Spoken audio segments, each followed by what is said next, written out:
Investing in real estate at 18 is an ambitious goal that requires careful planning and consideration of various factors. Here's a guide on how to get started.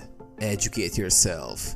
Begin by learning about real estate investment strategies, market dynamics, financing options, and legal considerations.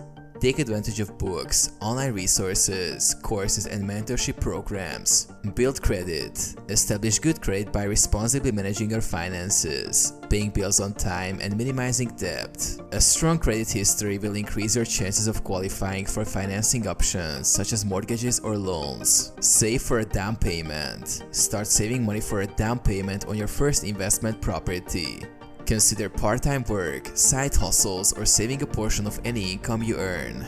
Explore financing options. Research financing options available to young investors, such as FHA loans, VA loans, or private lending programs. Consider partnering with family members or seeking investment loans with co-signers if necessary. Start small. Begin with affordable real estate investment opportunities, such as single-family homes, condos, or small multifamily properties. Look for properties that offer potential for rental income or appreciation. Network. Connect with experienced real estate investors, professionals, and mentors who can provide guidance, advice, and support as you navigate the real estate market. Stay patient and persistent. Real estate investing requires patience, perseverance, and a long-term mindset. Stay focused on your goals, continue learning, and adapt to market changes and challenges along the way.